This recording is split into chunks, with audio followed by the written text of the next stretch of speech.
Bonsoir à Ziguinchor. Les frères sont où? Bonsoir à Ziguinchor. Bonsoir à Ziguinchor. On peut commencer? Venez alors, venez, venez. Vous vous êtes bien reposé, non? Voilà, venez.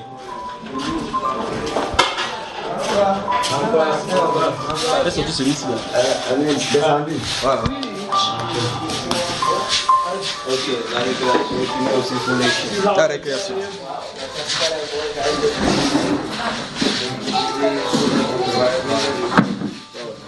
Bonsoir à Ziguinchor. Bonsoir. Ça c'est la voix de ceux qui sont fatigués. Ça. Bonsoir à Ziguinchor. Bonsoir. Voilà, vous êtes bien reposés. Vous êtes bien reposés.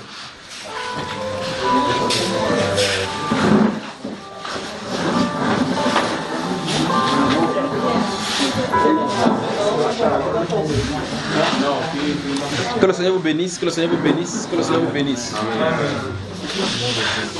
Pour vous qui lancez l'enregistrement, lancez votre enregistrement, vous déposez avant qu'on ne commence.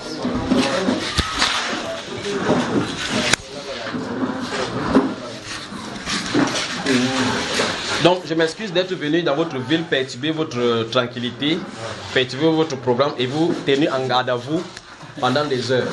D'accord? Mais plus tard, quand je serai parti avec mon épouse hors de votre ville, vous allez comprendre que c'était nécessaire qu'on passe tout ce temps-ci ensemble.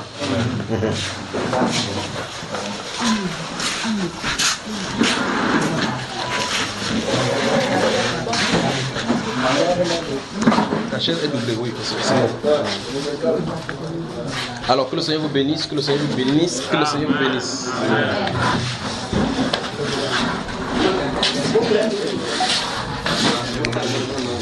Dehors c'est bon déjà. Ce serait mieux de fermer la porte là, non? Comme ça vous mettez bien, oui.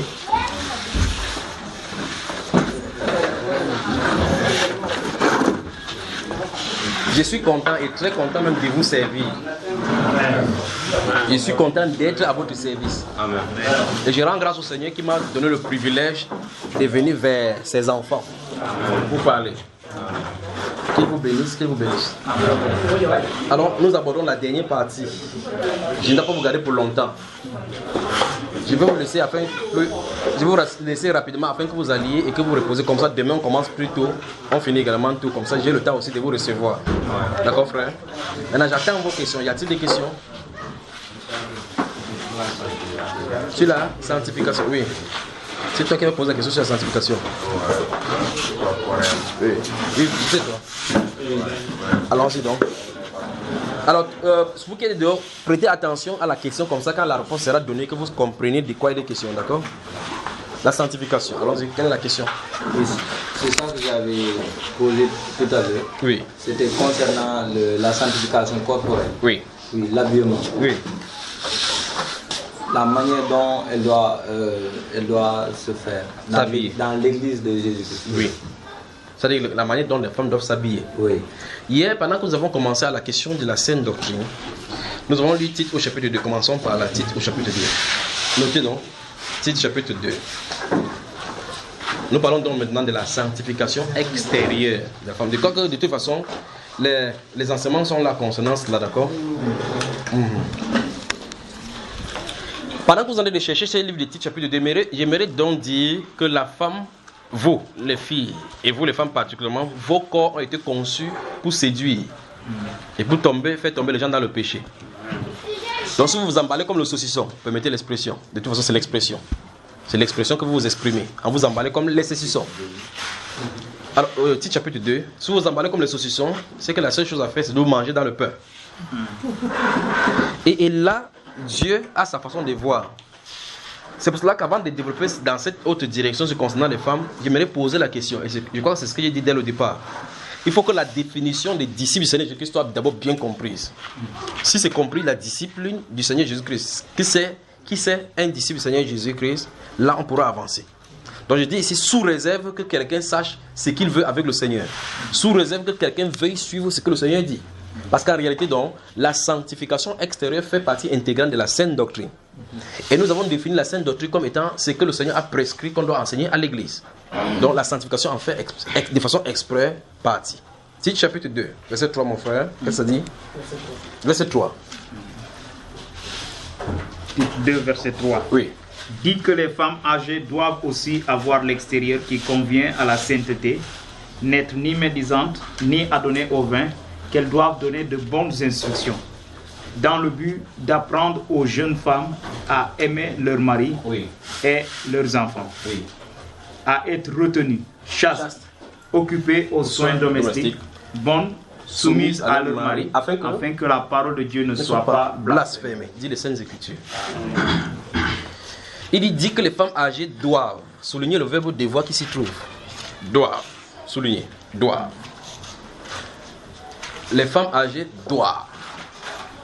Le mot devoir exprime quoi? Une obligation. Une obligation. Vous voyez? Ça exprime une obligation. Donc dit que les femmes âgées sont obligées de s'habiller extérieurement de la manière digne des saints.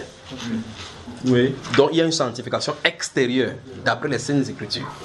D'après la Sainte Doctrine, il y a une sanctification à l'extérieur. Voilà. Et donc dans cette sanctification, il dit que cette femme âgée doit avoir l'extérieur. Son extérieur doit convenir à la sainteté. On explique. Notez titre chapitre 1 Timothée chapitre 3. Notez. Notez 1 Pierre chapitre 3. 1 Pierre chapitre 3. Verset 1 à 7. Notez 1 Timothée chapitre 2. Verset 9 à 12. Verset 9 à 12. 1 Timothée chapitre 2. Verset 9 à 12. 1 Pierre chapitre 3, verset 1 à 7. Notez 1 Corinthiens chapitre 11, verset 1 à 16. Vous y êtes? Comment mon cher? 1 Timothée chapitre 2, verset 9 à 12. On avance. 1 Corinthiens chapitre 11, verset 1 à 16. 1 à 16 de 1 Corinthiens 11. Notez également Proverbes chapitre 6 et 7. Proverbes, le livre de Proverbes chapitre 6 et chapitre 7. Notez Ecclésiaste chapitre 7, verset 20 à 29. Ecclésiaste chapitre 7, verset 20 à 29. On peut avancer maintenant. Notez Deutéronome chapitre 22. Deutéronome le chapitre 22.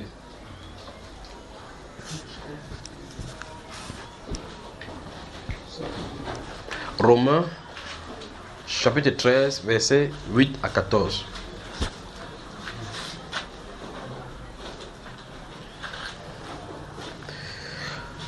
Notez le chapitre 12, je vais citer maintenant, versets 1 à 2. Romains chapitre 12. J'ai d'abord dit, vous notez Romains chapitre 13, versets 8 à 14. Romains chapitre 12, cette fois-ci, versets 1 et 2. Vous y êtes? Maintenant, vous pouvez également ajouter à cela 1 Jean chapitre 2, versets 14 à 16. 1 Jean 2, versets 14 à 16.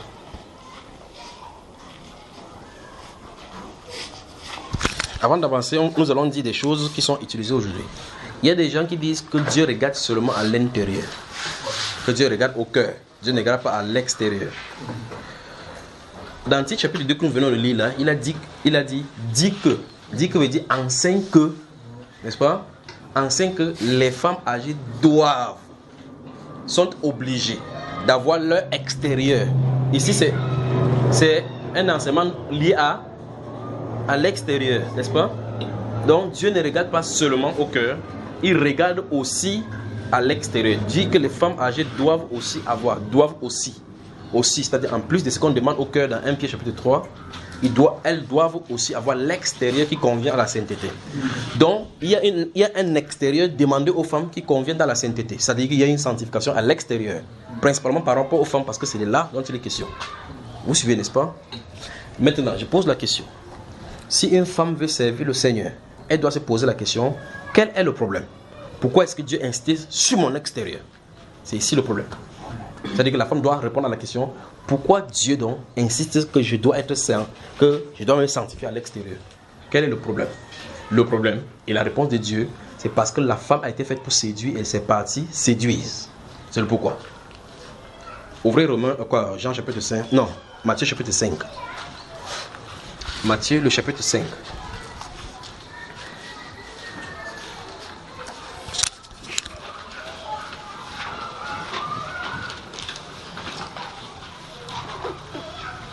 Vous êtes dans Matthieu chapitre 5, n'est-ce pas? Frère, lis les versets 27 et 28. Matthieu 5, 27 et 28. Vous avez appris qu'il a été dit, tu ne commettras point d'adultère. Mais moi, je vous dis que quiconque regarde une femme pour la convoiter a déjà commis un adultère avec elle dans son cœur. La réciproque n'est pas vraie. La réciproque de cela n'est pas vrai. Vous suivez cela? Jésus, notre Seigneur, dit, vous avez appris, d'après la loi, qu'il a été dit, tu ne commettras point d'adultère. C'est-à-dire, d'après ce que le Seigneur est en train de dire, l'adultère, sur le plan de la loi, était défini lorsque un homme allait avec une femme non mariée. Ces personnes-ci avaient commis adultère. Mais ici, il est en train de dire, il érige la période de la grâce à un niveau supérieur à la loi. Parce que sous la loi, il fallait commettre. Maintenant, il dit, vous pouvez commettre en regardant et en voyant. La question c'est, il regarde quoi pour convoiter? C'est là la question. Qu'est-ce que l'homme regarde pour convoiter? J'ai dit la réciproque de ce verset n'est pas vrai parce qu'on ne dit pas que la femme commet adultère en regardant. C'est l'homme qui commet adultère en regardant. Mais le vrai problème c'est qu'il regarde quelque chose. Et donc Dieu implique la femme dans le péché. Vous dites, oui, vous partez au marché en tant que femme. Jésus dit, si on parvient à vous regarder et que ça produit la convoitise, vous avez commis adultère avec ce monsieur. C'est terrible, pas vrai? C'est-à-dire, vous imaginez que vous sortez, vous prenez votre, comment vous appelez ça? Le pouce pour aller au champ ou n'importe quoi, vous allez au marché pour acheter quelque chose. Vous passez en route. Vous n'êtes pas au courant que quelqu'un est en train de vous regarder. Et que cette personne vous regarde au point de vous convoiter. Vous allez au marché sans savoir qu'il y a quelqu'un, vous avez quand même commis adultère devant Dieu. La question c'est, qu'est-ce que ces personnes-ci regardent? C'est là le problème. Ouvrez le livre de Josué. Josué. Si vous avez déjà lu ce livre-là, c'est que je vous aurais seulement expliqué ce qui s'y passe. Vous connaissez Akan. Vous avez entendu parler d'Akan? Vous avez entendu le péché d'Akan, n'est-ce pas? Akan, ok, comme vous avez entendu, donc notez seulement Josué chapitre 7. Donc ça me plaît. Si vous avez déjà lu, c'est bon. Si vous n'avez pas encore lu, c'est encore très bon. Vous allez lire. Akan, c'était un homme parmi les Juifs. Ils sont arrivés quelque part et puis Dieu donne l'ordre de façon explicite d'aller et dévouer par interdit. Quand la Bible parle de dévouer par interdit, ça veut dire que c'est détruire tout ce qu'on va trouver. Lorsqu'il entre, parce que c'était les membres de l'armée, vous savez, quand on envoie telle personne à tel endroit, telle personne à tel endroit. Quand lui il est entré sous une tente, il a découvert là-bas qu'il y avait de l'or, de l'argent, avec des manteaux. La convoitise l'a saisi. Il a dit, l'or. Moïse, là, depuis qu'on est dans le désert, n'a pas la richesse comme ça, il dérange. Il a pris l'or, pris le manteau de Shinéa. Vous savez ce qu'il a fait? Il est allé loin quelque part, sous sa tente, creusé un endroit, il l'a caché là-bas. Gardez-vous à l'esprit ici, ça se trouve dans Josué chapitre 7. Quand il a fait cela, le peuple juif a commencé à recevoir de la défaite vis-à-vis de l'ennemi. C'était surprenant. Le grand prophète s'est tenu là-bas, il a dit, oh Éternel, qu'est-ce qui ne va pas en Israël? Parce qu'en réalité, il devait aller combattre. On a dit que non. Le nombre d'hommes ne fatigue pas l'homme. Avec tel nombre d'hommes, on va pouvoir s'en sortir. Quand ils sont partis, on a tué 36 personnes. Ils sont rentrés. Josué a dit, quoi? On bat l'armée de l'Éternel.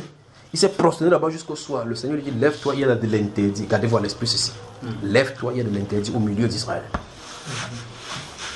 Et l'interdit au milieu d'Israël, et aussi, Israël ne peut pas tenir contre ses ennemis.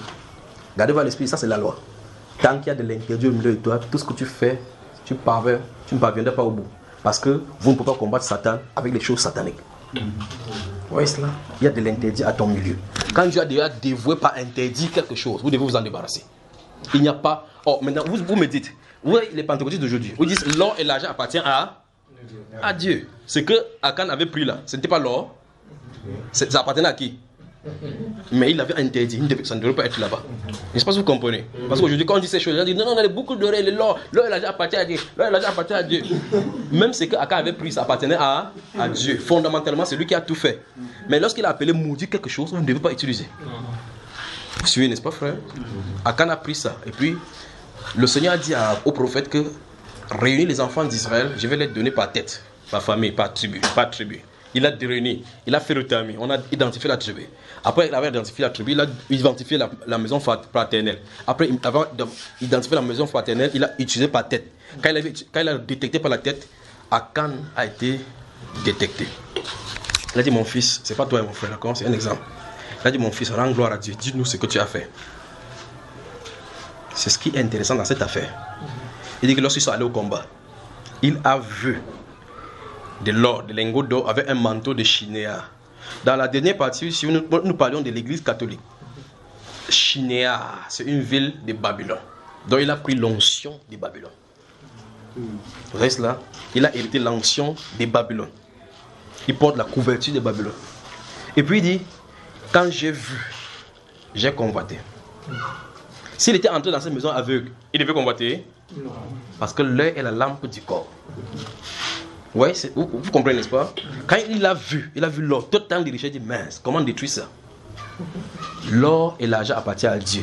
Mais lorsqu'il a dit que cette chose doit être détruite, ça doit être détruit, parce qu'il sait pourquoi il le dit. Maintenant, ce garçon s'est dit au prophète Josué, il dit que j'ai vu, j'ai convoité et ma main a pris. 3 choses. Il voit, il convoite, il prend. Donc pour Jésus, dans Matthieu chapitre 5, quand tu vois, tu convoites, tu as pris. Ça c'est l'Ancien Testament. Et c'est ce que Jésus a annoncé. Si tu vois, tu convoites, tu as pris. Vous savez, n'est-ce pas? La question c'est, Akan a pris l'or parce qu'il a vu. Tu vois quoi donc pour prendre? Il faut que les femmes répondent à ces questions. Vous savez que quand elles emballent ces choses-là, elles emballent en âme et conscience qu'on va traiter les gars là, pas vrai? Et vous les hommes, quand vous les voyez en route, la Bible déclare fuyez l'impudicité, fuyez. Donc quand vous rencontrez une femme en route qui est emballée avec les, comme les saucissons, avec les rouges là, fuyez seulement. Même si dit que regarde un faible comme ça, il dit oui, je suis faible. Parce que si vous restez là, vous allez avoir des problèmes. Ecclésiaste, ouvrez. Gardez-vous à l'esprit la question que j'ai posée. La question c'est, qu'est-ce qu'on voit? Parce que ici dans Josué chapitre 6, Akan a vu de l'or. Il a vu le manteau de Shinéa. Donc quand il a vu, ses yeux ont tapé là-dessus, n'est-ce pas? Il a convoité quelque chose, a créé dans son cœur le désir de prendre cela. Et quand il a fait cela, quand cette chose a été créée, finalement il a tendu la main pour prendre. Et le Seigneur Jésus-Christ dit dans ce Matthieu chapitre 25, chapitre 5, le verset 27, il dit que vous savez qu'il a été dit que tu ne commettras point d'adultère. Mais moi, je vous dis, si quelqu'un regarde une femme avec les yeux, pas vrai, l'a convoité dans son cœur, il a déjà commis adultère. Ça ne suffit pas. Il dit avec elle. Donc la femme est coupable, l'homme est coupable. L'homme n'était pas coupable parce que la femme vient passer. Le problème, ce n'est pas que la femme passe. Le problème de la femme, c'est qu'elle a quelque chose qui produit la convoitise. C'est d'où vient la sanctification donc de la femme. Voilà donc le message de la sanctification de la femme. C'est à quoi? C'est pour empêcher les gens de tomber dans l'adultère. D'accord? On avance. Il y a dit quel livre déjà? Ecclésiaste chapitre 7. Verset 20 à 29. Allons-y maintenant. On commence par là. Verset oui. 20 à 29. Écoutez très attentivement. Non, il n'y a sur la terre point d'homme juste qui fasse le bien et qui ne pêche jamais. Oui.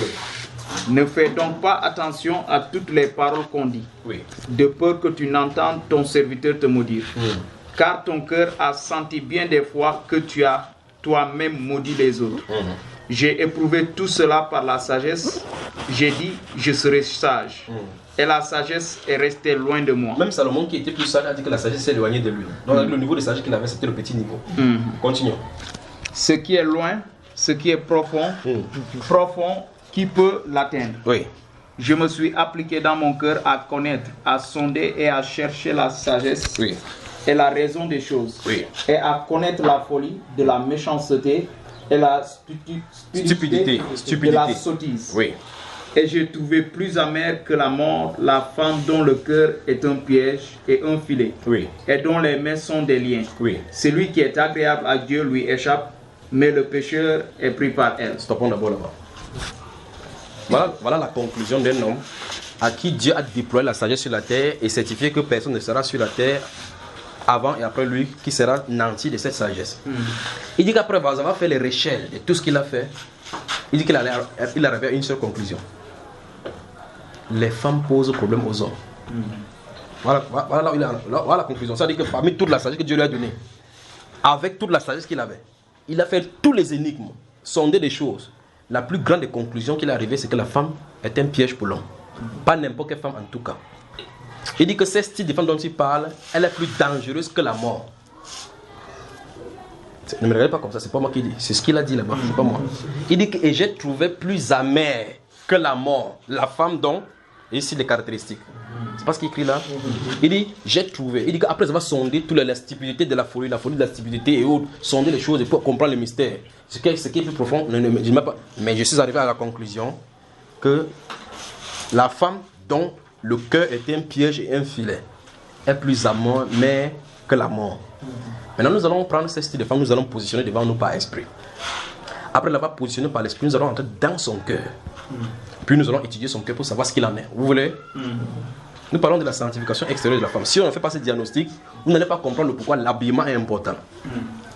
Maintenant, on positionne cette femme. Vous êtes d'accord avec moi? On peut la positionner. Proverbe chapitre 7. Que Dieu vous bénisse. Amen. Voilà. Que Dieu vous bénisse. Dès que vous avez ouvert Proverbe chapitre 7, vous me faites signe. Je vais vous renvoyer quelque part dans vos doutes avant qu'on y arrive. Souvenez-vous ici, lorsque nous parlions des péchés originels, le frère a donné Proverbe chapitre 30 ici, au verset 18 et 21, où il a lu que telle est la voix de la femme adultère. Elle mange et suit sa bouche. Elle dit qu'il n'a rien fait. Elle a mangé le tchèp. Elle suit la bouche. Elle dit qu'elle n'a rien fait de mal. Pas vrai? On dit que la femme adultère, c'est comme ça qu'elle agit. Il n'y a pas plus scandaleux, plus d'abomination sur la terre que la femme qui fait tomber les hommes dans le péché. Et donc, vous pouvez donc voir vos musiciens mondains qui dansent avec les fesses sur l'écran comme ça. Maudit. La malédiction. Il n'y a pas de grande malédiction que cela. Et donc, quelqu'un qui a ce genre de choses dans son ordinateur ou bien devant sa télévision, il se met à pleurer, à suivre, il ne sait pas que la femme est en train de péter pour le maudire. Sinon, quel est l'intérêt qu'il montre ses fesses sur l'écran? N'est-ce pas tes yeux qui sont sur l'écran? Mais David dit qu'il ne mettra rien de mauvais devant ses yeux. Ses fesses sont mauvaises. Jésus a dit que si tu regardes pour convoiter, tu as commis l'adultère. C'est en sens qu'ils envoient l'esprit de fornication sur les gens. Et les gens sont tenus dans la masturbation. La malédiction, ces femmes-là.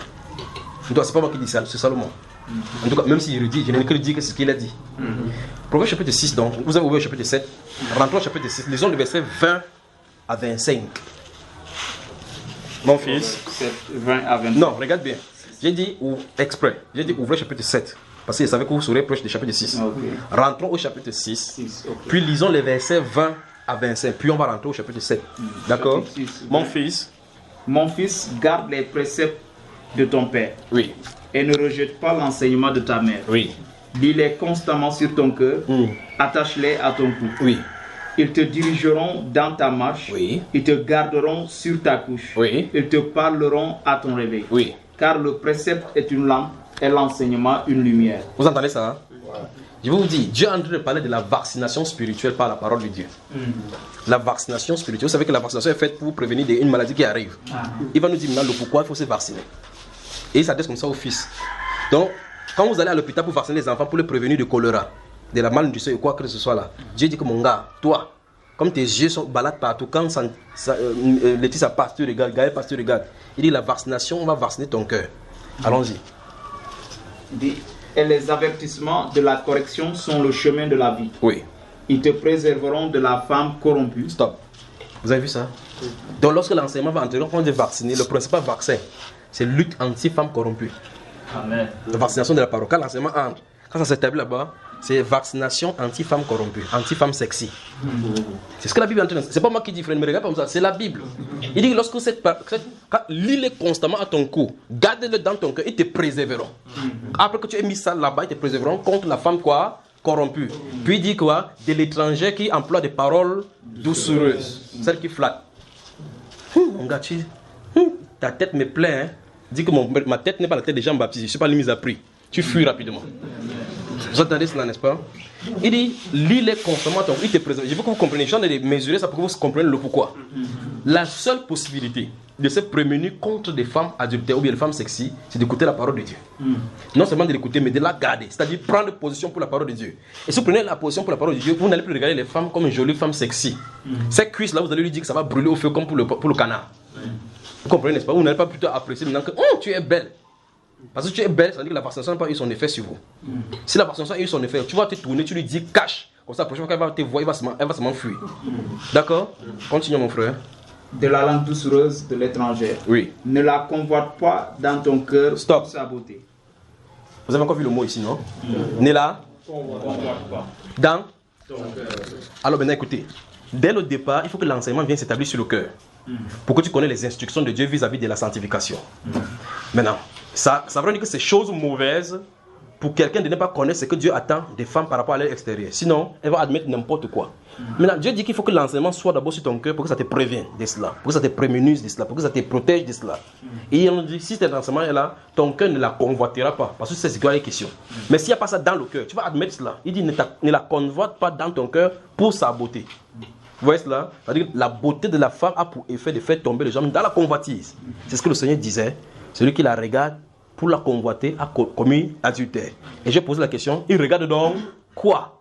La Bible explique que c'était son corps qui a été embelli pour faire tomber les hommes. Je ne sais pas comment on ne peut pas prêcher ceci dans les églises. Je ne sais pas comment. Je ne sais pas. Ne la convoite pas dans ton cœur à cause de sa beauté. Puis il dit que ne te laisse pas séduire par ses paupières. Montre-moi ce qu'on appelle les paupières, frère. Alors je pose la question. Comment la séduction allait sur la femme jusqu'à se positionner là-bas? Qu'est-ce qu'elle met là-bas? Pointez les femmes d'ici, pointez-les avec les doigts. Pointez les femmes avec les doigts, pointez-les. Ils cessaient de mettre du phare.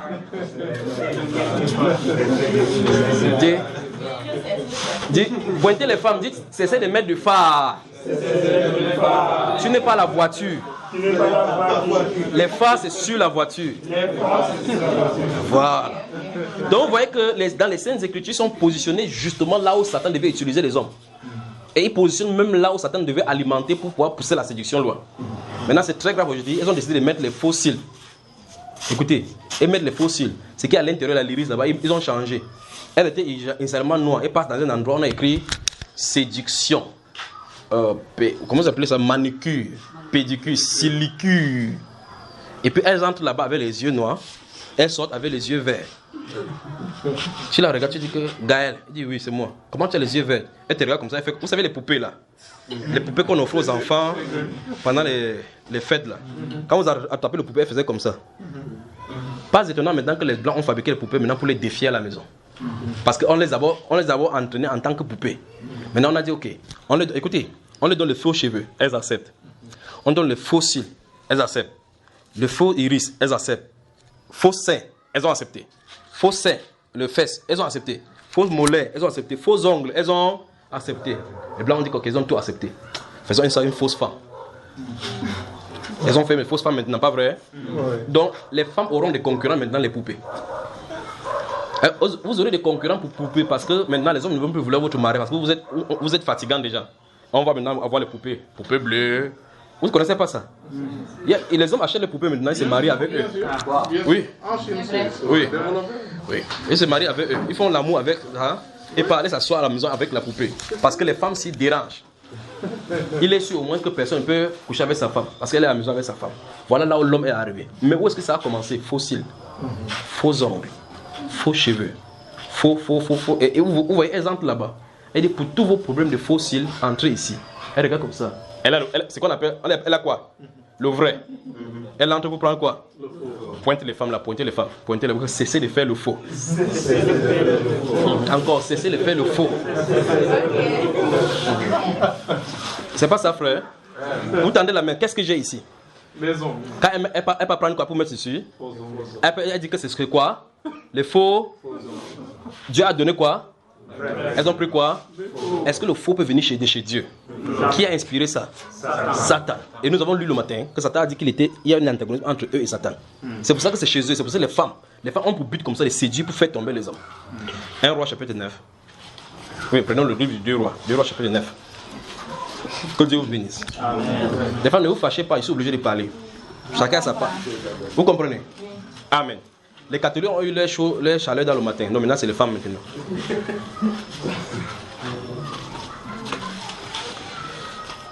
Souvenez-vous, on est dans je vous ai demandé de ouvrir Proverbes chapitre 7. D'accord? Et on a lu 2 Rois chapitre 6. Proverbes chapitre 6 maintenant. Après on va finir dans 2 Rois, on va revenir dans Proverbes chapitre 7. D'accord? 2 Rois chapitre 9. Vous y êtes? Non, vous n'êtes pas encore. Voici quelqu'un, il a regardé là où 2 Rois se trouve. Quand il dit 2 Rois, il dit 2 Rois ça se trouve dans la Bible. Donc on finit de parler comme ça, c'est ce qu'on finit, il ne sait même pas où ça se trouve. Que Dieu vous bénisse. 2 Rois, le chapitre 9. Nous allons lire le verset 30. Oui. Jéhu entra dans Jezreel. Oui.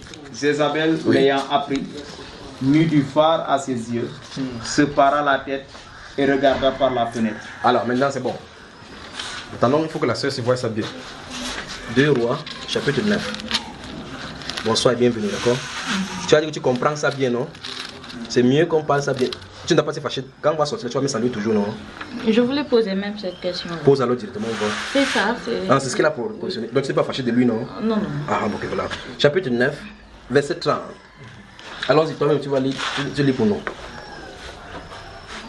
Verset 30. Oui. Jéhu entra dans Jezreel. Oui.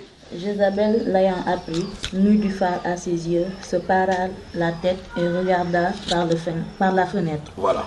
C'est bon. Qui est Jéhu et qui est Jézabel? Il faut que je vous explique dans le Seigneur pour que vous compreniez ces versets. Israël a un roi qu'on appelle Akab. Akab va épouser la fille d'un Sidonien appelé Jézabel. Jézabel, ça veut dire sans cohabitation, poubelle, le fumier. C'est ce que Jézabel ça veut dire. Il épouse cet homme-là, cette femme-là, et à partir de là, Israël va sombrer dans de l'idolâtrie sans norme. En fin de compte, c'est la femme qui commandait dans le royaume d'Israël. Au point, elle pouvait prendre le décret du roi et l'écrit. On tue les gens pour prendre le terrain. Et donc, Dieu a suscité un homme appelé du nom de Jéhu, qui devait exercer la vengeance de Dieu pour pouvoir détruire et nettoyer cette race-là. Il a détruit et nettoyé. Il avançait. La Bible déclare donc que comme Akab était mort, Jéhu entra dans Jezreel. Jezreel, c'est une ville. D'accord? Et c'est là où se trouvait le siège de la royauté. Donc la reine était là-bas à l'intérieur avec les eunuques à l'étage. La Bible déclare que Jéhu entra dans Jezreel. Il vient pour exercer la vengeance. Il entre dans Jezreel. La femme d'Akab, c'est-à-dire Jézabel, ayant entendu qu'il est arrivé. Nous sommes dans quelle ville ici? C'est Ziguinchor. Quelqu'un fait son entrée à Ziguinchor. Il y a des agents de renseignement. Pour ceux qui sont dans le palais royal, ils savent que telle personne est entrée. Alors quand elle apprend ça, la Bible déclare qu'elle est allée se parer la tête, et elle a mis du phare à ses yeux et regardait par la fenêtre. Quel est le but de faire cela? La séduction. La séduction. Vous voyez cela? Donc, que vous l'admettez ou non, que vous essayez de contourner votre cœur pour vous tromper vous-même, quand vous allez au miroir pour mettre les phares, le but premier, c'est la séduction. Je ne sais pas si vous comprenez. Les phares, on n'a pas dit que c'était dans l'obscurité. De toute façon, même c'est les phares, c'est les torches qu'il faut, pas vrai? Mais elle a mis du phare à ses yeux. Elle a mis ça comme ça pour peindre. Puis elle regardait par la fenêtre. Et quand Jéhu est entré là-bas, il a regardé par la fenêtre. À partir du haut, elle va dire que est-ce encore pour la paix que tu viens, Jéhu, nouveau meurtrier des fils de Zimri? Quand il dit cela, et puis là maintenant, Jéhu regarde. Quand il fait comme ça, il attire l'attention de Jéhu pour la regarder, pour l'ensorceler. Les fils de Dieu, ça ne peut pas marcher sur eux. C'est pour ça que vous avez lu dans l'Ecclésiaste aujourd'hui. Il dit que tous ceux qui sont agréables à Dieu lui échappent. Vous voyez, parce que Jéhu était là pour le jugement du Seigneur. La parole de Dieu était avec lui. Il a regardé en haut, vous savez qu'elle a dit, Jéhu, est-ce pour moi? Ça ne marchait pas sur lui. Parce qu'il savait que s'il attrapait Jéhu, il pouvait encore manipuler Jéhu pour manipuler Israël. Mais Jéhu a regardé comme ça, il y a qui est pour Dieu là-bas, qui est pour moi? Il y avait une eunuque là-bas. On a porté cette femme-là, jeté là en bas. On l'a porté, la balancée. Donc tous ceux qui ont les phares avec les faux cheveux doivent être balancés en bas. C'est pas moi qui dis, c'est la parole. Parce que la première femme qui a mis le phare, c'est elle. Voilà la première femme qui a mis le phare avec les faux cheveux. C'est elle. Donc si vous mettez la phare et les faux cheveux, vous êtes des filles de... Encore, si vous mettez les phares et les faux cheveux, vous êtes des filles de... Voilà. Mais ça peut choquer, mais c'est quand même la vérité, pas vrai? Souvenez-vous quand nous sommes lu le matin, toute parole de l'écriture est inspirée pourquoi? Enseigner, pour corriger, pour convaincre. C'est la parole. Rentrons dans le Proverbe chapitre 7. C'est là où nous étions. Parce qu'il était question que nous prenions une femme, on la met au milieu de nous, on entre dans son cœur pour voir ce qui est dans son cœur. C'est ça, non? C'est là où nous nous trouvons. On va positionner cette femme-là ici au milieu de nous maintenant. J'ai dit cette femme, il n'y a pas appelé le nom d'une fille, d'accord? Il dit cette femme. Positionnons-la. Proverbe chapitre 7, à partir du verset 1. À haute voix, frère. Proverbe 7, à partir du verset 1. Oui. Mon fils, retiens mes paroles, et garde avec toi mes préceptes. Vous entendez chaque fois les indications qu'on donne aux hommes, non? Donc vous qui êtes ici, là, gardez les préceptes parce qu'elles sont dangereuses là dehors. Continuez. Observe mes préceptes et tu vivras. Garde mes enseignements comme la prunelle de tes yeux. Vous avez entendu, non? Ok. Lis-les sur tes doigts, écris-les sur la table de ton cœur. Encore, vous avez entendu, là, ça doit se trouver. Continuons. Dis à la sagesse, tu es ma sœur, et appelle l'intelligence ton ami. Oui. Pour qu'elle te préserve de la femme étrangère. C'est combien? C'est la deuxième fois qu'on voit ça là, non? Au chapitre 6, on a vu la même chose. Que la façon de se prévenir des femmes sexy. Les femmes avec les faux cheveux, c'est par les enseignements. Allez voir à côté de dire, maman, tu es belle, c'est que tu es fini. Vous allez voir là où ça vous a fait aboutir. Continuons. De l'étrangère qui emploie des paroles doucereuses. Encore, vous avez encore vu, n'est-ce pas? Continuons. J'étais à la fenêtre de ma maison. Oui. Et je regardais à travers mon treillis. Oui, mon treillis, oui. Mon treillis. Oui. J'aperçus parmi les stupides, je remarquais parmi les jeunes gens un garçon dépourvu de sens. Stop. Donc, il est allé faire l'observation que nous faisons, nous aussi. Il dit qu'il était parmi ces fenêtres. Regardez donc à l'esprit. Donc, nous avons positionné une femme là-bas. Il regarde au travers de la fenêtre pour observer. Il dit qu'il observait parmi les stupides. Donc, les gens qui ne sortent pas de Dieu, ils sont d'abord stupides dès le départ. Donc, même s'il dit que ce n'est pas vrai qu'on entend les insulter, c'est la Bible. Donc, ils sont dehors, ils se promènent comme vous voyez les gens pavaner dans la nuit là-bas dehors. Et le sage était à l'extérieur pour observer l'événement. Et quand il observait l'événement, son attention a été focalisée sur un jeune garçon particulièrement. On dit parmi les stupides, il y avait un insensé. Donc, sa part de bêtises était encore plus grave que les stupidités. Vous voyez cela? Il faut que le Saint-Esprit nous dise le pourquoi il a décidé de focaliser sur ces garçons. C'est pas vrai? Avançons, suivons-le. Il passait dans la rue, près de l'angle où se tenait une de ces étrangères. Stop. Donc, il passait tranquillement à l'angle des rues. Donc, ça dit dans les coins des rues, il était là-bas. Il observait. Ceci est étonnant. Vous devez vous poser la question, où se trouve la fenêtre de cette personne? C'est pour qu'il observe tout le mouvement, même à l'angle des rues. Donc, il avait une fenêtre mobile. Son tri était mobile, sa maison tournait comme ça. Tu parles n'importe où, ça te voit. C'est ça qu'on va faire ici. On va les suivre, d'accord? Continuons. Et il se dirigeait lentement du côté de sa demeure. Donc, ouais, effectivement, que sa maison ne peut pas être chez les prostituées. Donc, mais il est surveillé. Ce garçon se marchait lui comme ça. Que il sort de la Tabaski. Après, il tourne au coin de rue comme ça. Le sage, il le suit toujours. Il zoome sur lui pour voir ce qui va se passer avec cet homme. D'accord? Continuons. C'était au crépuscule. Stop. C'était au crépuscule. Donc, quand le soleil, la nuit veut déjà tomber comme ça. C'était à ce moment-là. Continuons. Pendant la soirée. Oui. Au milieu de la nuit et de l'obscurité. On entend n'est-ce pas? Donc, voilà le moment où les choses mauvaises se passent. Vous connaissez dans votre rue ici, non? Il parle par vas-y, continue. Et voici, il fut abordé par une femme ayant la mise d'une prostituée. Soulignez mise. Attendons, soulignez mise d'une prostituée. Donc, ouais, effectivement, que dans la rue, il a observé les gens dans la rue, son attention a été focalisée sur une seule personne. Et il a suivi le mouvement de cette personne-là jusqu'à ce que cette personne se soit approchée par une autre personne. D'accord? Il dit, il fut abordé, il fut accosté par une de ces étrangères. Pourquoi il l'appelle étrangère? Parce que d'après Osée, cette femme-ci porte des vêtements étrangers. Vêtements étrangers, ça veut dire qu'un vêtement que tu ne devais pas porter, qui n'est pas selon la sanctification. C'est pas normal. Ça veut dire que c'est un vêtement satanique qui a pour un but de faire tomber les gens. Tout vêtement donc qui fait tomber les gens dans le péché, c'est le vêtement étranger.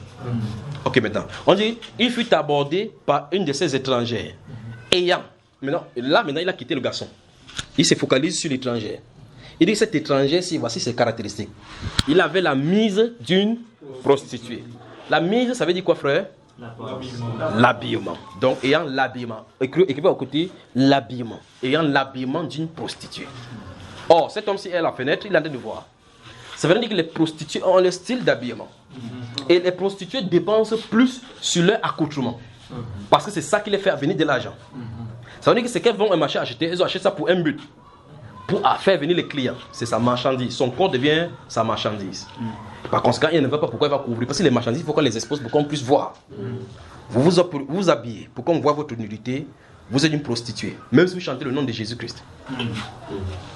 Ayant la mise d'une prostituée. J'ai une femme. Au moins, vous savez que j'ai une femme. Donc ne me dites pas que je suis misogyne. Donc je suis obligé de dire la vérité.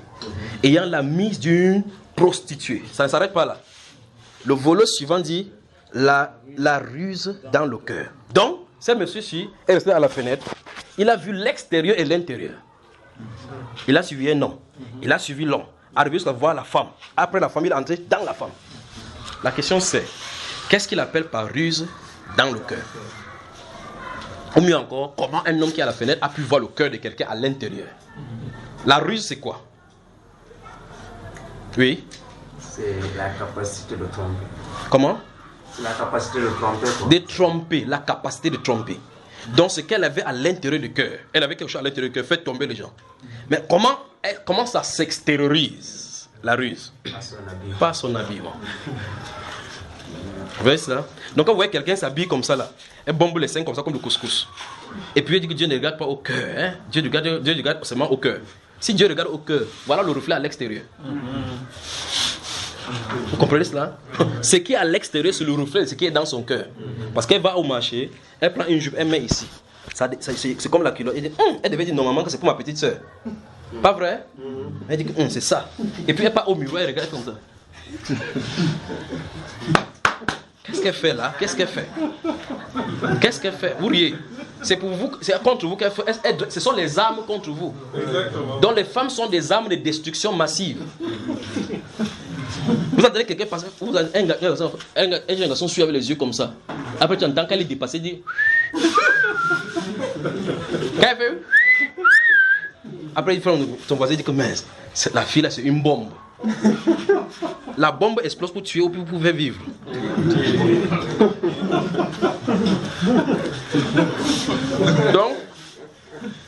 Donc au sens propre, les femmes qui s'habillent sexy sont des bombes.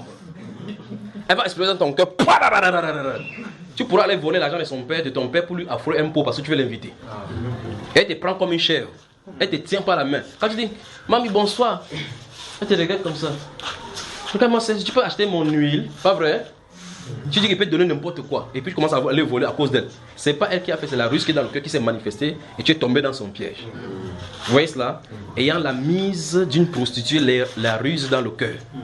Quand elle passe, elle fait comme ça. Et quand elle voit alors les hommes, alors c'est grave. Elle fait comme ça. Tu parles la parole de Dieu à quelqu'un, tu dis lis, le frère ne peut plus lire. Il commence à confondre les versets. Après il dit que mince. La soeur, elle a le regard revolver. Le regard quoi frère? Quand le revolver tue sur quelqu'un, c'est pour le faire vivre. Donc, ça veut dire que quand ce regard se positionne sur toi, ça fait PAH! Tu vois ce que ça fait dans ton cœur, pas vrai? C'est donc pour ça que la Bible nous a dit dans Proverbe chapitre 6 qu'on ne la convoite pas à cause de ses yeux là, n'est-ce pas? Ça veut dire que ses yeux te regardent, fuis rapidement. Sinon, il va bombarder dans ton cœur. Donc, d'autres groupes, on a commencé à appeler même des femmes maintenant les bombes latino. Donc, si tu prends les femmes latines de l'Amérique du Sud, ce sont des bombes. Ça veut dire qu'elles créent des problèmes à l'homme plus que toute autre chose. Et une seule femme est suffisante pour amener en enfer toute une cargaison d'hommes. Une seule femme. Vous voyez cela? Ayant la mise dans le cœur, la mise d'une prostituée, la ruse dans le cœur. Suivons la conversation. Elle était bruyante et rétive. Oui. Ses pieds ne restaient point dans sa maison. Vous avez entendu, non? Donc la Bible nous dit que quand cette ruse est sur son cœur, elle achète des habits sexy, elle ne peut pas rester à la maison avec. C'est normal. Parce que les habits sexy ne font pas pour rester à la maison. Il faut extérioriser. Il faut prendre. Elle peut aller au moins 4 fois au carrefour pour passer. Elle ne peut pas rester à la maison parce qu'elle a porté des habits sexy. Sinon, ça ne sert à rien de porter des habits sexy étant à la maison. Il faut qu'elle passe pour qu'on la voie. Elle passe pour qu'elle la voie. Et si elle monte une fois, 4 hommes la convoitent, elle a 4 adultères. En descendant, si 100 hommes la regardent, elle a convoqué 100 adultères. Un de ces jours, elle sort et dit, Seigneur, Jésus dit, allez, dehors les chiens et les adultères. Il dit, Seigneur, je suis ma vierge. Elle dit, tu es ma vierge, hein? Oui. Et te montre le nombre de personnes que tu as fait tomber dans le péché. La mise d'une prostituée, la ruse dans le cœur. Vous suivez, frère? Ne vous fâchez pas, je vous aime. Ils sont obligés de vous titiller comme ça. Et vous devez comprendre cela. Continuons. Tantôt dans la rue, oui. Tantôt sur les places. Oui. Et près de tous les angles, elle était aux aguets. Stoppons là-bas. Vous avez vu une femme mettre le rouge à lèvres pour rester à l'intérieur de la maison. Quand elle sort à la maison, elle n'a pas le rouge à lèvres. Quand elle va sortir, elle va au mur, met le rouge à lèvres, pas vrai? Posez-lui la question maintenant avec la réflexion. Elle part où? Quel est l'intérêt de mettre le rouge à lèvres? Pour ceux qui ont les lèvres rouges, elle met le bleu. Ceux qui ont le bleu, le rouge, le noir, elle met le blanc. Tu poses la question, est-ce qu'ils sont des drapeaux sénégalais? Vous mettez ici bleu, mettez ici rouge, mettez ici jaune. Maintenant, grave encore, quand elles sont jeunes, même les garçons, elles mettent des peintures blanches sur leur tête ici. Quand elles vieillissent, les cheveux noirs sont, elles mettent le noir. Vous voyez que quelque chose ne va pas. Vous voyez un jeune garçon de 14 ans, parce qu'il a vu un joueur de football, peut-être Djibril Cissé ou quoi, a peinturé sa tête en noir, en blanc. Lui aussi met sa part en blanc. Tu le regardes comme ça, tu tiens un vieil, il dit non. Mais quand il va grandir, les mêmes cheveux blancs là vont venir, lui met le maintenant le noir. Quand il est petit, il va devenir vieux. Quand il est vieux, il va devenir petit. Continue, frère. Elle le saisit et l'embrassa. Attends, ne pas tu veux fuir ça pour comment? Il dit que il est saisi. Donc quand il a attrapé le jeune garçon là, comme elle avait derrière, elle avait bombé comme le saucisson là. Elle a fait le gars regarde comme ça que mamie, tu es sexy. Vous savez ce que les garçons disent? Est-ce qu'il fabrique l'autre? Donc il est seulement resté tranquille, la chance lui est arrivée. Pour lui c'est la chance. Pour lui c'est la chance. Continuons seulement. Et d'un air effronté lui dit: je devais un sacrifice d'action de grâce. Aujourd'hui j'ai accompli mes vœux. Il avait fait le vœu à qui? À Dieu. C'est une prostituée. Donc écoutez bien ça. Ça veut dire que votre mise de prostituée ça ne vous empêche pas de dire Dieu. Mais quand Dieu a regardé dans son cœur, il a dit qu'il y a la ruse. Et la ruse ne peut pas venir de Dieu, mais de Lucifer. Donc c'est une femme que Satan avait attrapée ici pour utiliser pour détruire le monde. Vous voyez? Maintenant, mais quand elle vient, ne dit pas que Satan m'a envoyé te séduire, mon garçon. Elle dit que il y avait des sacrifices d'action de grâce à offrir. Aujourd'hui, j'ai accompli mes vœux. Donc ça va être le vœu à tous les dieux, sauf le Dieu de la Bible. Vous voyez là, n'est-ce pas? C'est-à-dire qu'en clair, il t'offre un sacrifice pour Lucifer. Parce que souvenez-vous, on avait vu qu'il doit manger de la poussière tous les jours de sa vie. Donc vous avez un repas de Satan à ce soir-là. Avis aux jeunes garçons qui regardent les femmes sexy. Donc, continuons. C'est pourquoi je suis sorti au-devant de toi pour te chercher et je t'ai trouvé. Voilà. Donc rendez-vous au cimetière. Continue. J'ai orné mon lit de couverture, Oui. de tapis, de fil d'Égypte. Oui. J'ai parfumé ma couche de myrrhe, d'aloe et de cinnamon. Oui. Viens, enivrons-nous d'amour jusqu'au matin. Donc la nuit est pour nous tous. Allez, saoulons-nous d'amour. Continue. Livrons-nous joyeusement à la volupté. Oui. Car mon mari n'est pas à la maison. Il est parti pour un voyage lointain. Stop. Donc finalement la femme était mariée. Une femme mariée, encore plus grave encore, qui s'habille comme une prostituée. Non seulement elle est adultère, mais elle est prostituée. C'est terrible. Maintenant, focalisons-nous sur le garçon. Allons-y. Il a pris avec lui le sac de l'argent. Oui.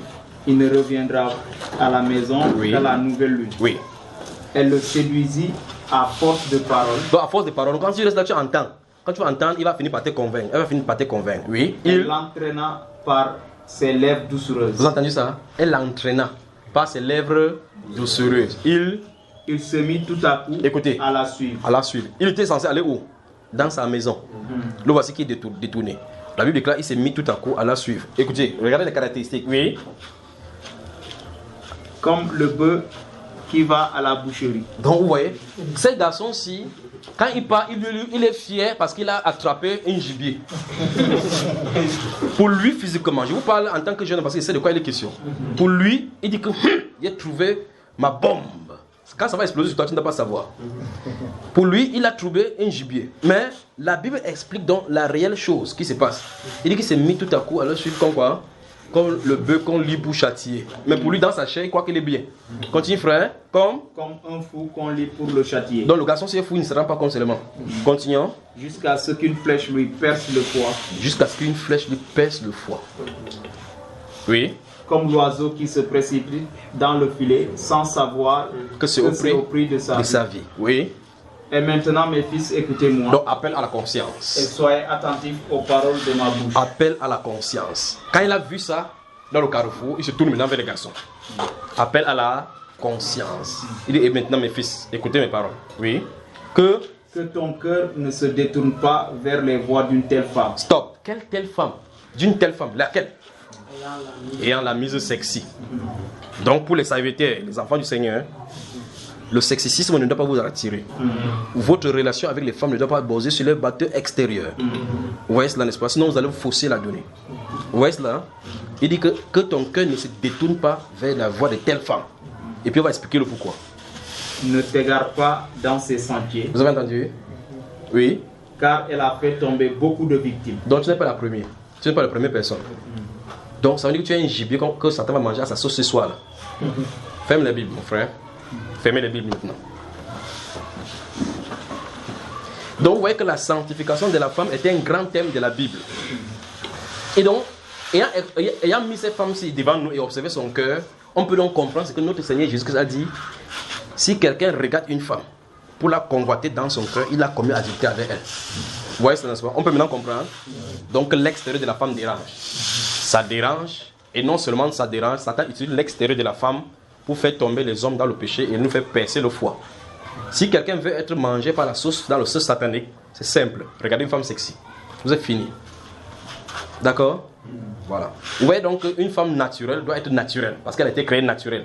Et Dieu lui a donné ses cheveux. La Bible déclare dans 1 Corinthiens 11 que Dieu lui a donné le chevelu comme sa parure. Et donc, quand une femme met un faux cheveu, il dit à Dieu que je ne veux pas de ton ornement. Fin de citation. C'est bien compris? Donc, la femme doit être naturelle de la plante des pieds jusqu'à la tête. Elle doit se couvrir pour que son habillement ne crée pas de problème à un frère. Voilà. Que Dieu vous bénisse. Des questions?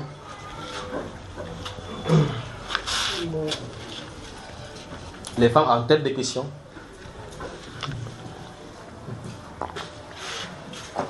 Bon, moi j'aimerais poser une question par rapport à l'habillement. Oui. Des femmes. Oui. Surtout les femmes qui portent les habits d'hommes. Oui. Donc, dans l'année, les conséquences. Les conséquences, ça veut dire les conséquences. Je crois que tu ne m'as pas posé la question sur est-ce que la femme doit porter l'habillement d'homme. Tu as posé la question directement sur la conséquence. Apocalypse chapitre 21.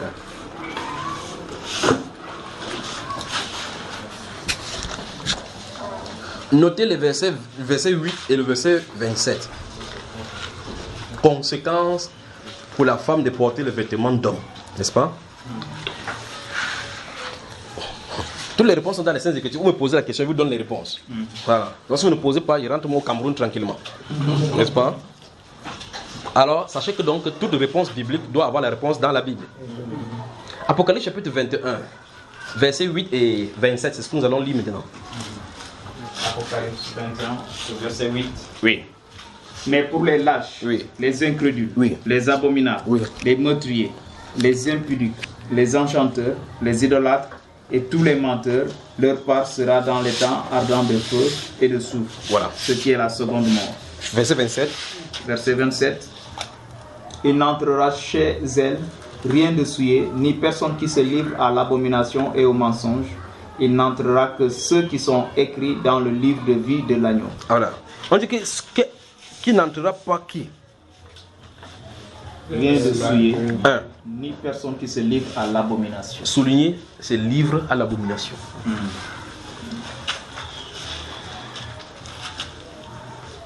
Vous y êtes? Donc, celui qui se livre à l'abomination n'entrera pas. N'est-ce pas, frère? Oui. Voilà. Deutéronome chapitre 22. Deutéronome chapitre 22.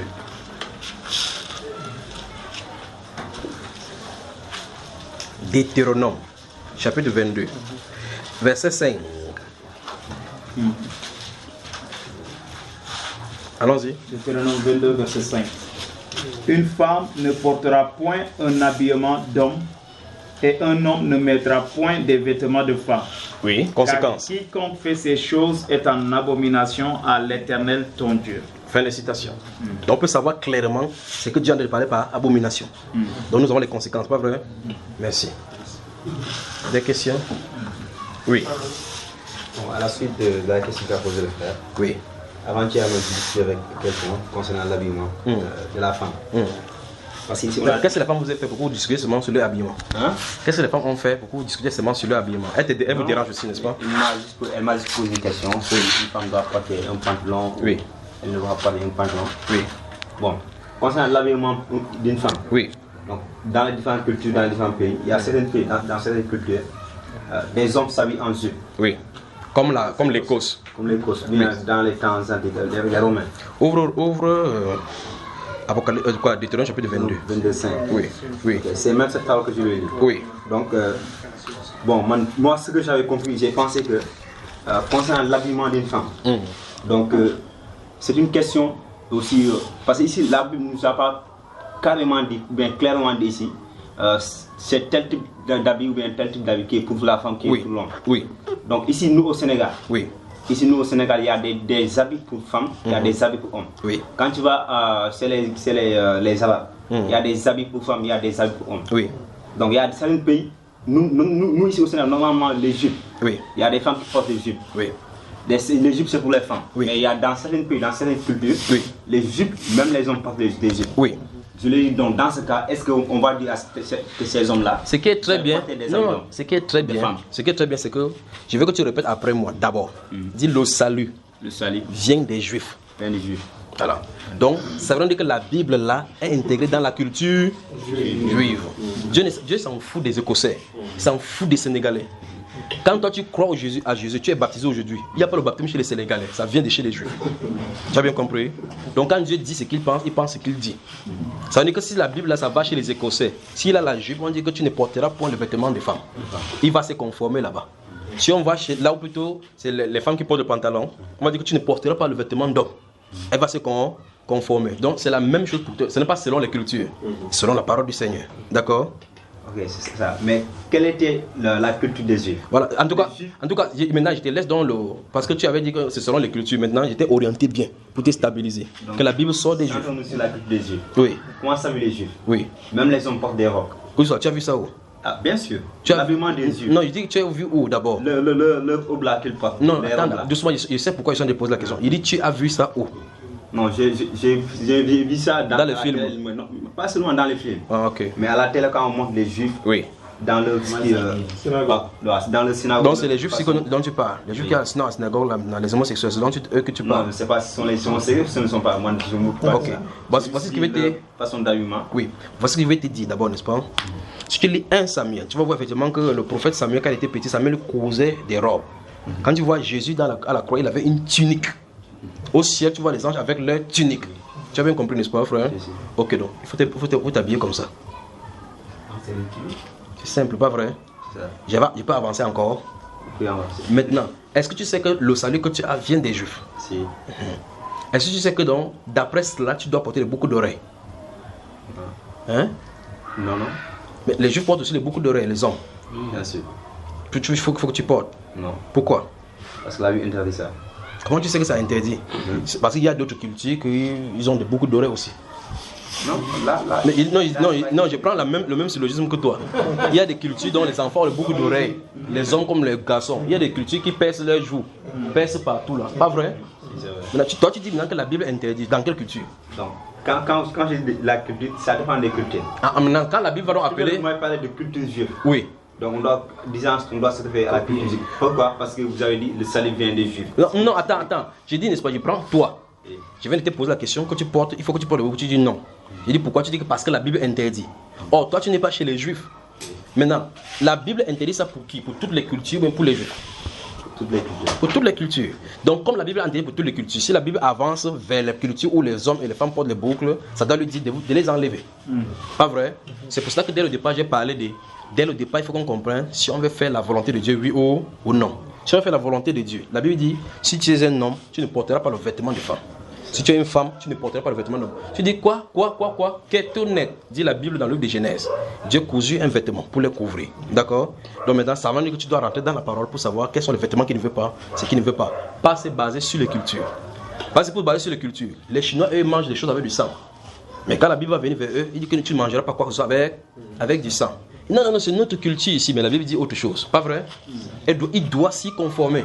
C'est pour ça que le Seigneur a fait pour qu'aucune culture, dans Jérémie chapitre 10, verset 3, il dit que les coutumes des peuples est une vanité devant le Seigneur. Toutes les coutumes des peuples. D'accord?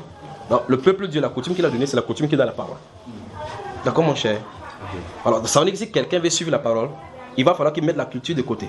Il y a des gens qui, avant de connaître le Seigneur Jésus-Christ, priaient leurs ancêtres. Mais ils priaient, ils avaient des résultats. N'est-ce pas, frère? Maintenant, Dieu dit que tu ne dois pas prier les ancêtres. Un seul Dieu, tu dois lui adresser la parole. Il n'y a pas de mélange. Même si les Blancs disent maintenant vous avez abandonné nos cultures pour pouvoir suivre les traditions des Blancs, c'est leur problème. On doit suivre la parole de Dieu. Donc, la mesure de la parole, qui est-ce qui veut suivre vraiment la parole de Dieu, doit être faite d'abord avant qu'on avance. D'accord? Des questions? Oui, mon cher, ici. Oui, on a connu dans la sanctification. Donc, il est fatigué. Vous entendez ici? On a posé aussi la question à savoir est-ce que le voile est nécessaire pour la femme? Le voile. Le voile. Quel voile? Le foulard. Lequel? Qui prescrit le foulard? Qui a dit ça? C'est Paul. Donc tu es sûr que Paul a dit ça? Hein? Dans 1 Corinthiens 11. Attends, tu es sûr qu'il a dit ça? Hein? Oui, je l'ai lu. Et comment tu as lu? Tu veux même me confronter avec l'apôtre Paul? Tu as lu ça dans la Bible? Mais si tu as lu ça dans la Bible, c'est que c'est prescrit. Oui, c'est prescrit. D'accord, mais il y a des gens qui ne sont pas convaincus jusque-là. Donc, avec votre... Convaincus que quoi? Que quoi par exemple? Parce qu'à un certain moment, Paul a dit, après quand il a dit que même la chevelure de la femme lui est donnée comme voile, certains pensent que quand tu as déjà la chevelure, c'est déjà ton voile, tu peux prier avec ça. Tu es sûr que c'est ce que les gens pensent? Tu es sûr que les gens pensent que tu dis là? Ils le disent même par leur bouche. Ils le disent par leur bouche. Et qu'est-ce que tu leur dis donc? Moi, je lui dis le contraire. Tu leur dis le contraire. Mais est-ce que l'apôtre Paul a quand même dit que la chevelure lui a été donnée comme voile? Pardon? Est-ce que l'apôtre Paul a dit la chevelure lui a été donnée comme voile? Pour la prière. Pour la prière, oui. Il a dit quoi? Il a dit qu'il faut que la femme prenne un foulard pour se voiler. Mais celle qui dit ça ne voit pas ces versets-là. 1 Corinthiens chapitre 11, verset 4. Allons-y. Et une autre question, c'est par rapport à l'ornement, aux boucles d'oreilles, des trucs comme ça. On a déjà vu clairement que la femme doit être naturelle. On a déjà vu ça, donc il y a un peu à dire, pas vrai? Allons-y. Si une femme veut porter d'ornement, vous lui posez la question, qui t'a demandé de percer les oreilles d'abord? C'est là-bas que la question commence. Qui t'a percé les oreilles? Et pourquoi? Vous êtes dans 1 Corinthiens 11, n'est-ce pas, rapidement? Le verset 4 ici. Le verset 4. Tout homme qui prie ou qui prophétise la tête couverte déshonore son chef. Arrêtons là-bas. Donc d'après ce qui est écrit dans ce verset 4, permet à la sœur de trouver rapidement 1 Corinthiens 11. 1 Corinthiens chapitre 11. Tu as trouvé déjà, ma sœur? Voilà. Donc dans le verset 4, l'apôtre Paul dit que tout homme qui prie ou qui prophétise la tête couverte déshonore son chef. Qu'est-ce que ça veut dire, mon cher? Ça veut dire que je ne peux pas prendre quelque chose, me parler de quelque chose pour me couvrir la tête quand je prie. Ok. Le pape prie avec quelque chose sur la tête, oui ou non? Oui. Comment tu ris déjà? Comme j'ai dit le pape, n'est-ce pas? Hein? Donc lui il déshonore qui? Donc, comment tu dis? Jésus n'est pas son chef. Donc, comment tu as peur du pape, n'est-ce pas, frère? Non. Tu veux pas parler? Le pape déshonore Christ, oui ou non? Il déshonore Christ. Donc tu dis que le pape est un pécheur. Oui. Hein, frère? Il a péché, oui. Il a péché, oui, c'est un pécheur. Parce que chaque fois il prie toujours avec ça. Donc pour ce cas-là, il prie toujours avec des choses sur la tête, n'est-ce pas? C'est un pécheur. Parce qu'on a dit clairement que tout homme, le pape est un homme, n'est-ce pas? Tout homme qui prie ou qui prophétise la tête couverte déshonore son chef. Et on a vu ici aussi que qui est le chef de l'église?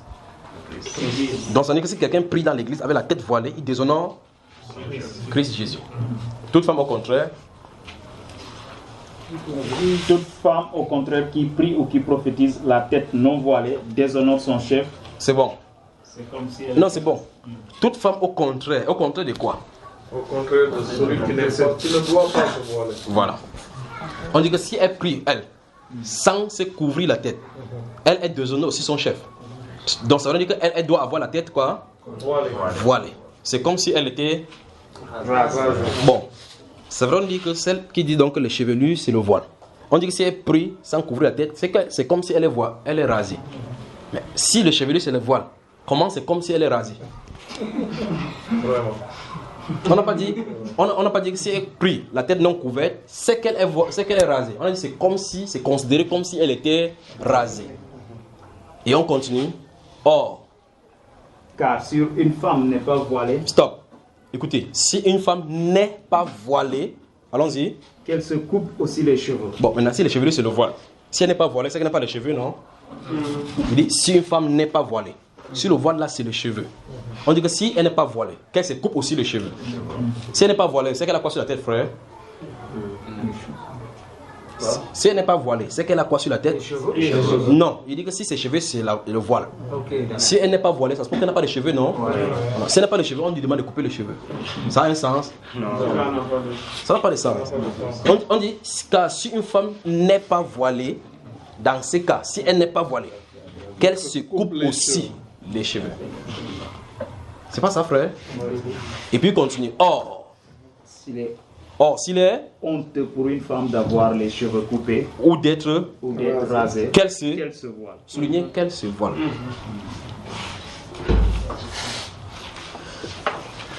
C'est le pronominal, oui ou non? Vous comprenez qu'elle parle du pronominal? Qui fait l'action? C'est la femme. C'est elle qui doit faire l'action, pas vrai? On dit qu'elle se Je pose la question. C'est la femme qui met les cheveux sur sa tête. La sœur qui a mis les cheveux sur sa tête, c'est les faux cheveux. N'est-ce pas? Voilà, je pose la question. La Bible déclare qu'elle se voile. Le verbe se voiler, c'est le pronominal, n'est-ce pas?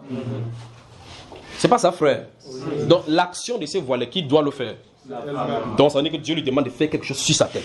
Puisque les chevelures, c'est pas elle qui met. Au verset 15, il dit que la chevelure lui a été donnée. Pour en guise de voile, ou mieux en guise de parure. Parce que le mot voile là-bas n'est pas voile. C'est carrure, c'est parure. D'accord? Il dit que la chevelure lui a été donnée. Qui lui donne les cheveux? Donc Dieu lui dit qu'il lui a donné l'ornement. C'est à cause de ces versets justement que si elle met autre ornement, elle déshonore Dieu aussi. Parce que Dieu lui a déjà donné son ornement. L'ornement de la femme sur son corps, c'est ses cheveux. Donc prendre autre chose pour y mettre, c'est refuser l'ornement de Dieu. C'est terrible ce que les femmes sont en train de faire devant le Seigneur. Alors la Bible déclare donc que, or s'il est honteux pour une femme d'avoir des cheveux coupés ou d'être rasée, qu'elle se voile. Elle doit se voiler. Autrement dit, depuis le verset 1, il a dit, si tu refuses de te voiler, dans ce cas, coupe aussi tes cheveux. Si tu refuses le premier voile, coupe aussi le second. Or maintenant, si tu considères maintenant comme c'est une honte pour toi d'avoir les cheveux coupés, ça ne sert à rien. Voile-toi. C'est ce que l'apôtre Paul a dit. Vous savez, n'est-ce pas? Donc le verset 16, le verset 15, il dit que car la chevelure lui a été donnée en guise de parure. C'est parure, c'est parure, c'est parure, c'est parure. Il y a pourri bolarion, il y a pourri bolarion, il y a katakalupto, qui sont deux mots différents. D'accord, frère? Oui, mon cher. Bon, moi, je voudrais poser une question. Oui.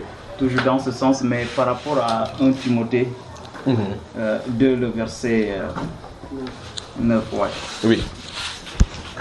Parce que, bon, j'ai fait des... Un sacerdoce aux deux qui versions. Oui. Dans Louis II, il est écrit, je veux aussi que les femmes vêtues d'une manière... Non, ça c'est 1 Timothée cette fois-ci. Pas 1 Pierre. Ouais, 1 Timothée. Oui.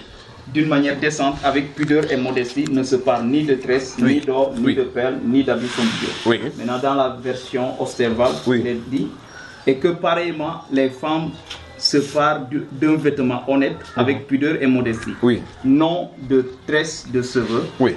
Ni d'or, ni de perles, ni d'habillement somptueux. Oui. Voilà. Mais dans Louis II aussi, dans le livre de 1 Pierre 3, j'ai dit que non de tresse de cheveux. Oui. Maintenant, non de tresse de cheveux. Oui. Est-ce que c'est par rapport à ses propres cheveux aussi qu'elle ne doit pas tresser ça? Ce sont les ajouts donc, des cheveux. Les ajouts. Okay. C'est des ajouts. Voilà. J'ai parlé, vous voyez effectivement que c'est la négation dont on doit parler. Elle ne doit pas se parer ainsi. Mais elle doit se parer ainsi. Donc on refuse ceci, on lui accorde ceci. Il y a aussi un problème par rapport à ça. Certains te disent qu'on parle de la femme mariée. Comment? Qu'on parle seulement de la femme mariée, non pas de la femme célibataire. C'est que l'autre là est très simple. Remontons encore au verset 3. Là où tu te trouves, lis le verset 3. Il est écrit, je veux cependant que vous sachiez que Christ est le chef de l'homme, de tout homme. Stop. Christ est le chef de l'homme marié. Non, regarde-moi. Parce que tu as dit que les gens disent que c'est pour les femmes mariées. Dans ce cas, Christ est le chef de tous les hommes mariés. Christ est le chef. Non, je refuse. Christ est le chef de l'homme marié, oui ou non? Et l'homme est le chef. Et que l'homme est le chef de la femme. Stop. Christ est le chef de l'homme marié, oui ou non? Non. L'homme est le chef de la femme mariée, oui ou non? Vous voyez, vous ne pouvez pas contredire les Écritures. Vous ne pouvez pas contredire les Écritures. S'il s'agit de l'homme marié, de la femme mariée ici, c'est que cette femme mariée est mariée avec l'homme qui est là. N'est-ce pas, frère? Dans la parole, dit que dans les derniers temps, vos fils et vos filles prophétiseront. Oui, donc ça veut dire que cette femme, ce n'est pas les fils mariés et femmes mariées, non? Oui. Alors je reste avec celui-ci.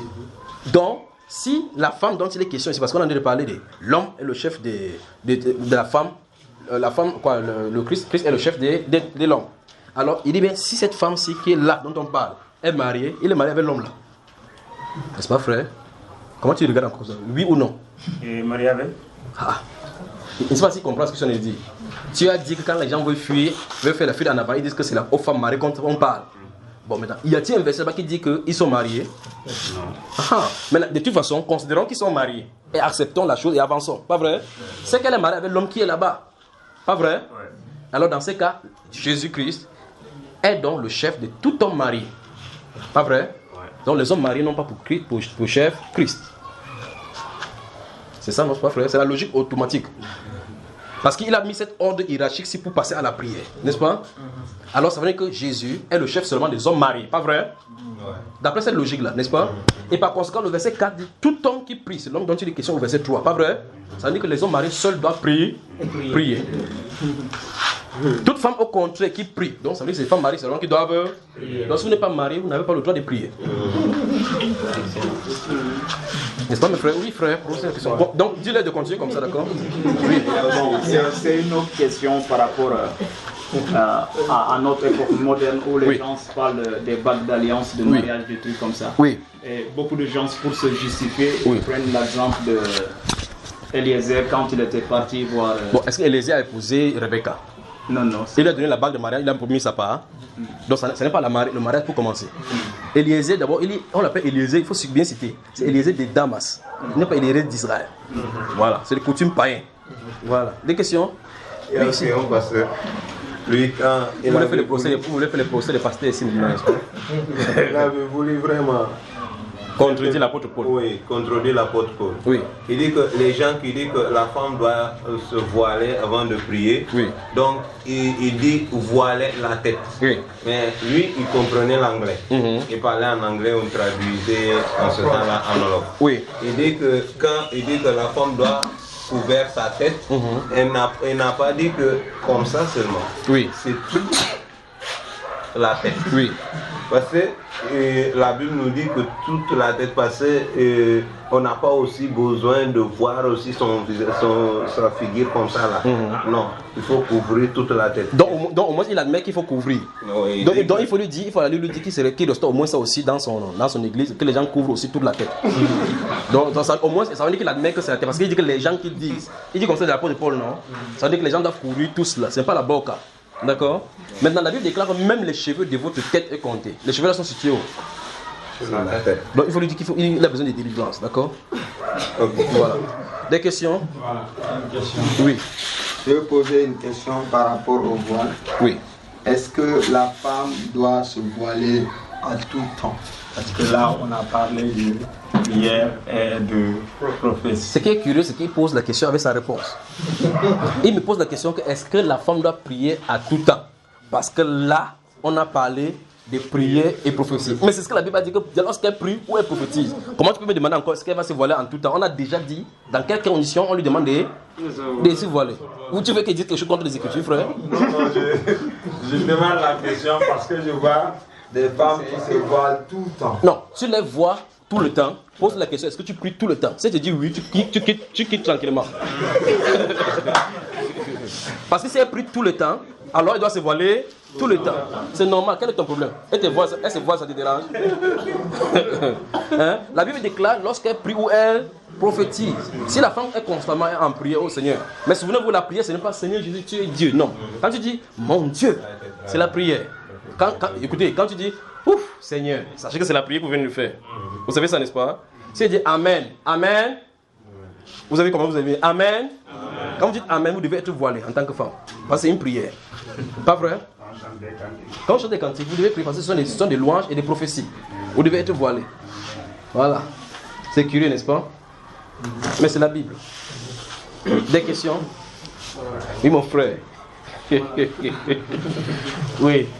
En fait, ce qui est curieux, les gens ont vu noir sur blanc que c'est écrit, c'est à cause des anges. Oui. Mais aujourd'hui, avec la philosophie des hommes, on dit souvent c'est à cause du désert et d'autres disent c'est à cause d'une tradition. Oui. Quelle tradition alors? Voilà, des hommes. Bon, alors que c'est faux. C'est écrit que c'est à cause des anges. Bonne question. Ça veut dire que ça n'a rien à voir avec la culture. C'est uniquement à cause de la présence des anges. Oui. Maintenant, la question que je vais poser, c'est toujours dans le cadre de l'habillement. Vous entendez là-bas? C'est toujours dans le cadre de l'habillement. Peut-être la peur des soeurs, pour qu'après les soeurs ne m'aient pas dit c'est toi qui avais dit ça. En ce qui concerne les pantalons. Oui. Voilà. Est-ce que d'autres femmes croient que c'est bien de porter le pantalon en étant chrétien? Ok. Bon, maintenant regarde-moi. Il faudrait dire que lorsqu'elles vont aller dans les toilettes publiques et qu'elles vont dessiner quelqu'un en pantalon, elles entrent là-bas. D'accord, frère? Voilà. Que Dieu vous bénisse. Des questions? Oui. Est-ce que la femme doit se voiler. Comment? Ok, on arrive. Oui. Toute la tête comme ça. Et pourquoi vous protestez sur les femmes? C'est ton problème? elle est tout. Parce que actuellement, je vois des femmes qui se voilent la tête. C'est court même tout, parce qu'on ne voit pas son visage, c'est encore très bien pour elle. Oui. Parce qu'on a dit que même ses yeux là séduisent. Donc mieux elle cache, pas vrai frère? C'est pas ça? Hein? Parce qu'on a dit aux jeunes hommes comme toi que tu gardes la parole, ne les regarde même pas. D'accord frère? Donc mieux elle cache, pourquoi tu ne vois pas? Alors que le Seigneur vous bénisse, que le Seigneur vous bénisse, que le Seigneur vous bénisse. Bonne soirée et à demain. Bonne soirée, à demain de bonne heure, d'accord? Que Dieu vous bénisse, que Dieu vous bénisse, que Dieu vous bénisse, que Dieu vous bénisse. Zéguin Show, bonne soirée. Bonsoir. Que Dieu vous bénisse. Que Dieu vous bénisse. Que Dieu vous bénisse, d'accord? Que Dieu vous bénisse. Que Dieu te bénisse, que Dieu te bénisse. Bon, que Dieu te bénisse. Que Dieu te bénisse, ma chère.